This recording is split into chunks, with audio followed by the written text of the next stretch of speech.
And welcome back to the channel where we talk about only good comics. I'm Brant, and this is Friday First, the series where we talk about those brand new number one issues, new character arcs, new story debuts. That was completely backwards, but we'll go with it and we'll keep rolling because you know what I meant. But this is for books that are coming out next week, which is March 27th and 26th. So we got a few more books than usual to talk about this week. So before we jump into all of that, I do want to thank you for the feedback on last week's episode. I asked about format changes and stuff that I've been introducing in the show. Last week I introduced showing some or sharing some other anticipated books that weren't number one issues or anything like that. And some of the feedback I got was separate them out. Some of it was keep it in. Some was I'm good either way. So I appreciate that. I really do appreciate that. This week I had a lot of most anticipated books or like books that I'm looking forward to. Basically my pull list or like a good portion of my pull list. So I decided not to put those in this show, but I'll talk about that later. What I am keeping in here is the recap on a few of the issues that I talked about last week. So we're going to do those first. I've read 3 of the books that I talked about last week on last week's show. So far, I've read X-Men Forever #1, Web of Spider-Man #1, and Dawn Runner #1. So we're going to talk about those first, and then we'll get into the most anticipated, and we'll see how the show goes with that. So let's do that. All right. So first up, we're going to talk about Dawn Runner, issue #1. This is from Dark Horse Comics, and it is written by Ron V with art by Evan Cagle. And it's basically a mechs versus kaiju kind of story, which isn't really my forte, typically speaking. Like stuff like Pacific Rim, it's never been my thing. I've never been really into that mashup genre of mechas versus kaiju for whatever reason. It just has never fully appealed to me. I like kaiju stuff when it's done well, like the current crop of King Kong and Godzilla stuff that we're getting. I'm enjoying that stuff, but I don't know, just the mashup of those two. Just for some reason, there's a disconnect for me. So I went into this one a little hesitant because of that factor of it. But at the same time, I like to give new number ones a shot, especially if it's coming from strong creators that I have enjoyed some of their past work. Like Ron V, I have enjoyed some of the previous work that Ron V has put out. So I was like, all right, I'm going to give this one a shot. And for the most of the issue, it was very much like any other story I've read of a mecha versus kaiju story. New technology forming where you connect with the mecha on an intimate level. You become one. You're fighting these misunderstood monsters that came out of nowhere. It's the same story we've heard a million times before. So I'm like, oh, I was hoping it would put something new, but then there was a twist, and I don't want to give the twist fully away.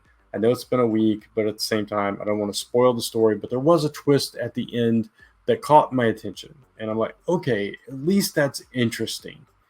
And I don't know exactly what actually happened. It's a little confusing. It could be we could be talking about multiple dimensions that are kind of overlapping here. We could be talking about transference. We could be talking about switching places. I've already said too much, but you can get where I'm going with this.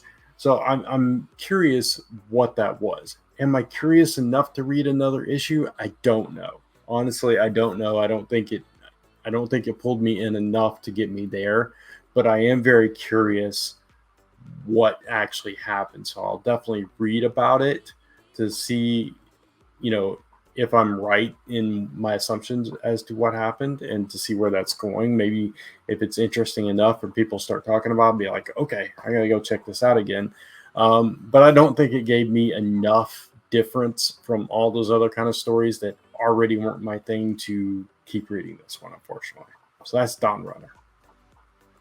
Next up is X-Men Forever, issue #1. This was supposed to paint the picture of what's to come in the X titles going forward, post Krakoan Age, we didn't get a whole lot of that, if I'm being honest. And this was written by Kieran Gillen with art by Luca Maresca. We didn't get a whole lot of what is going on. It was more kind of recapping and kind of filling in the blanks of what had happened during the fall of Krakoa, and then kind of saying, okay, this is where the pieces are now, and let's move forward with that. So we see that Shaw has come back into the good graces of Professor X, because Sebastian Shaw is always self-serving, and he's going to choose the winning side regardless of which side that is. And in this case, it is no longer Orcus, it is now Professor X and the X-Men once again. So he has chosen that side and betrayed Sinister. The one trapped in Professor X's head, is now extracted into a clone of Doug. And so a lot happened, I guess, in that regard, but at the same time, it just felt like an extension of what's going on in Rise of the Powers of X, Fall of the House of X titles right now. Instead of like, okay, this is like, I thought it was going to be more like what Web of Spider-Man turned out to be, which was previews of stuff that's to come, but it really was kind of this one shot that is kind of closing the gap between those other two books that I just mentioned, which was fine. It was a fine read. I like seeing Professor X involved. He got to find out what happened to the other mutants, which was fine. Speaking of Professor X, I don't know about you, but I'm kind of feeling like if this shirt was a little higher, like a turtleneck, I kind of got that Professor X vibe. He's got the beard now going. I think I could be Professor X. I could lead the X-Men. I think I could do a good job. Maybe I could do an even better job than Professor X has been doing for the past few years, because obviously it has not been going very well for the man. Hopefully, with the events that took place in this book going forward, that will change. All kidding aside, for what it was, I enjoyed it. Did I love it? No. Did I hate it? No. Could I have lived without it? Probably. But, I don't regret reading it. So let's move on to Web of Spider-Man, issue number 1. This one literally spelled out that it was going to tease storylines for the rest of 2024 and bleeding into early 2025. And it did do that.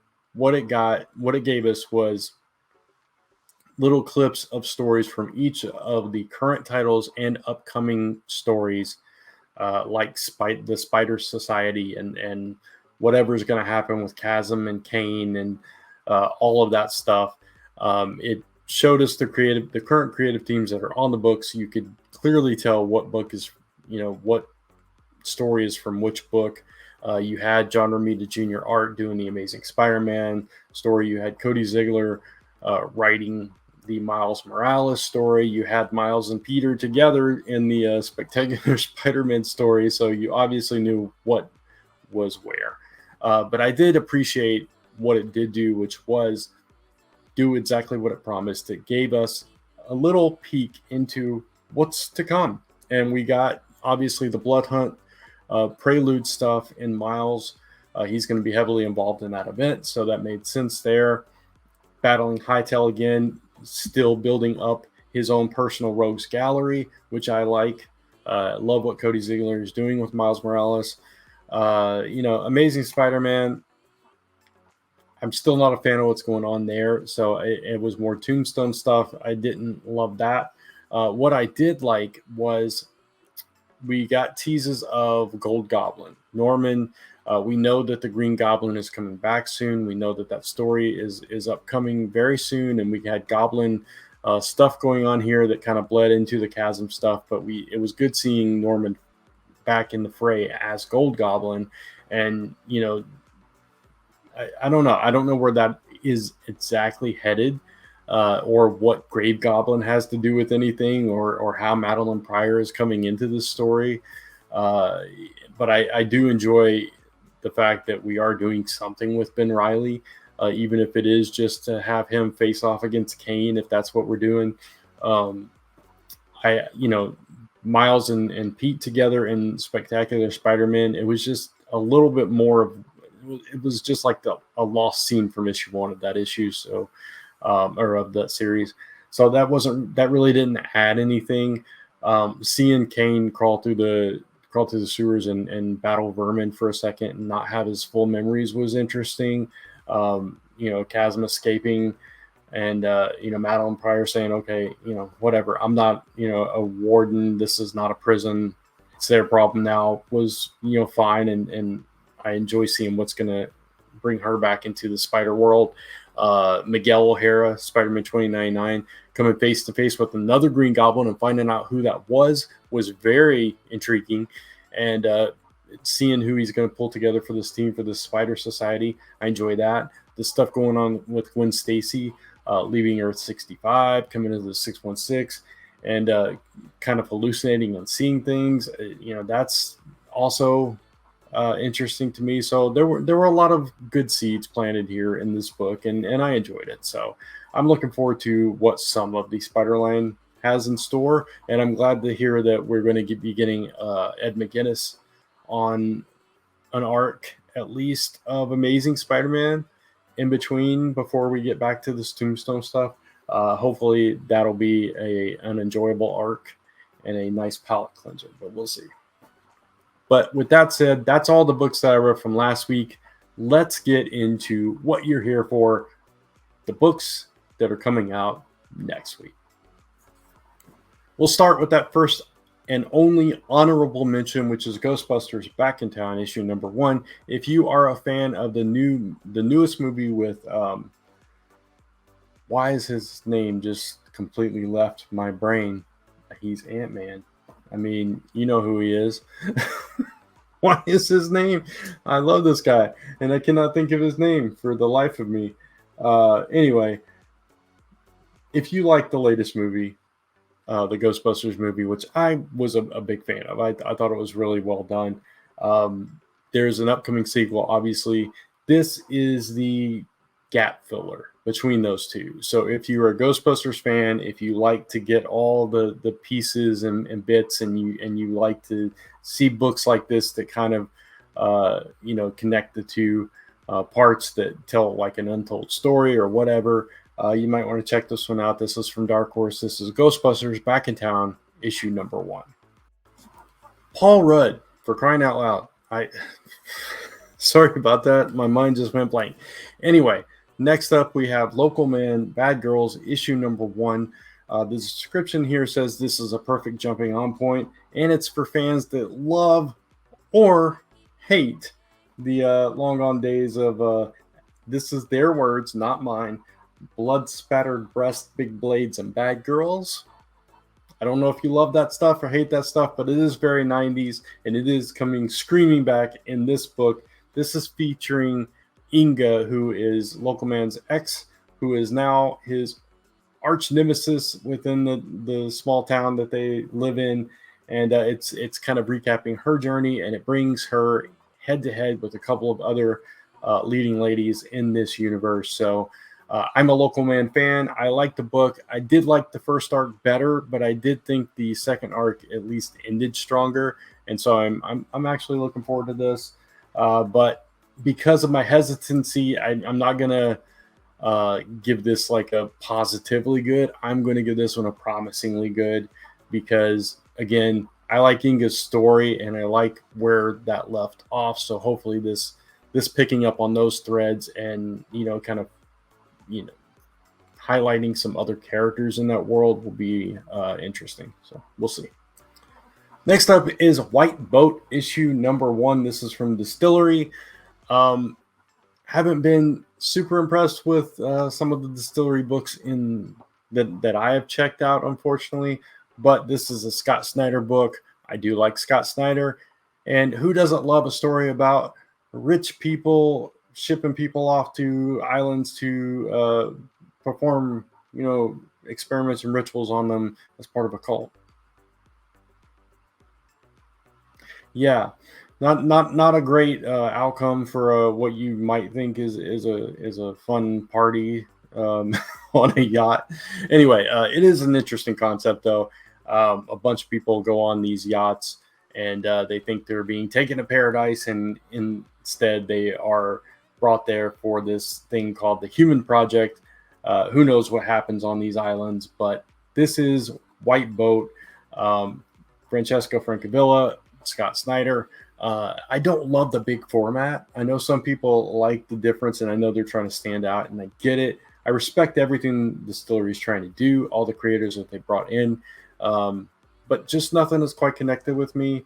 And again, I am not a fan of the larger format. They're hard to restore, but this does sound like an interesting concept. I like trying new books. I like trying new books from creators that I like. So White Boat, for me, is going to get a potentially good. Next up, we have X-Men 97 issue number 1. The theme song is playing in my head right now. I would hum it, but I just tried and I cut that out because I was off key somehow. And yeah, I'm not even going to do that. I'm not even going to go there. But the theme song is playing through my head like it is everybody. Every time we hear this, see this, that we were fans of this and, kind of came up with it. But we all know that the cartoon series has been revived, continuing where the previous one left off. Professor X has died, left the X-Men on their own, and now, according to trailers, twists and turns, Magneto coming into the picture, and all this stuff. Fun times. Brings back those years for me in the late 90s. So I'm excited for the cartoon. This, another one of those gap-filling issues, which is, the prelude to that. So I assume it's going to kind of catch us up or maybe even recap. I'm not exactly sure how they're going to tackle it, but this book is responsible for a lot of these characters being popular and in the mainstream zeitgeist, I guess. These characters were popular in the 90s comics as well. I'm fond of these characters. I'm fond of this era. And I'm mildly excited about this. So I'm going to give this one a promisingly good, and hope that I'm not wrong, and hope I enjoy the show as well. I may just go watch it. It's up now, right? I think I saw it on Disney Plus when I was scrolling through there last night. So maybe I'll go watch it right now. Then we have Under York number 1. This is from Image Comics, and this is about a girl named Allison Walker, who is a painter who lives in Manhattan, but she's also secretly a witch, and she's originally from Under York, which is this entire underlying, is that what the word I was going for? I think so. Anyway, underlying world beneath New York City, where all the witches from various cultures have kind of descended into as they've been, turned against, run off, all that stuff. Obviously, very negative connotations for the term witch in America's history. So it makes sense that they would, create this own culture, but they have quietly for a very long time kind of been, intervening secretly and subtly into what's going on in the world. And but this whole world Allison has not been a fan of, so she escaped it. But now her past is catching up with her. And this sounded like a really interesting concept to me. I'm not familiar with the writer. I think it's a French writer, but the art is Mirka Andolfo, which I am very familiar with and a fan of. The writer is Sylvain Runberg. So, yeah, it sounded interesting. Loving the art, loving the cover there. So I am going to give this one a promisingly good, because it just sounds like a really cool concept to me. So I'm going to check it out.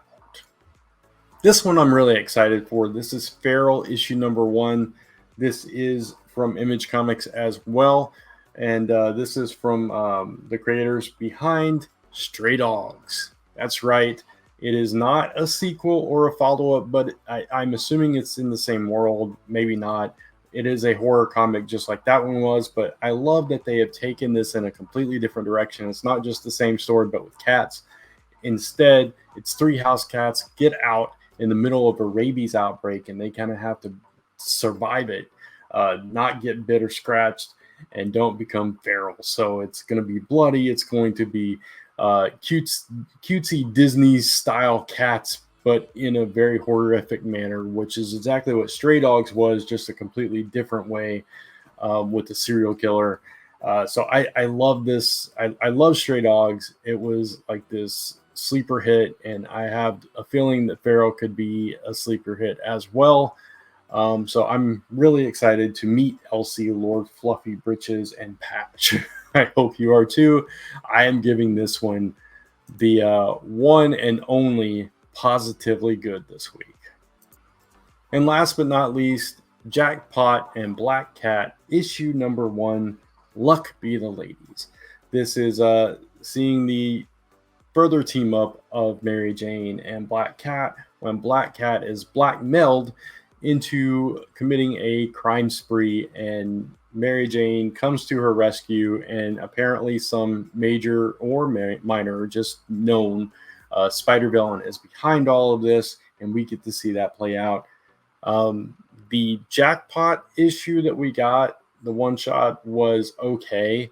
I thought for the space they had to work with, it was decent. This is the same creative team behind that book, but Mary Jane coming into the superhero persona so easily and just kind of being almost A-list instantly was a little bit rushed and a little bit unbelievable. Hopefully with more space to kind of spread all that out, the character work is going to be a little bit stronger in this series.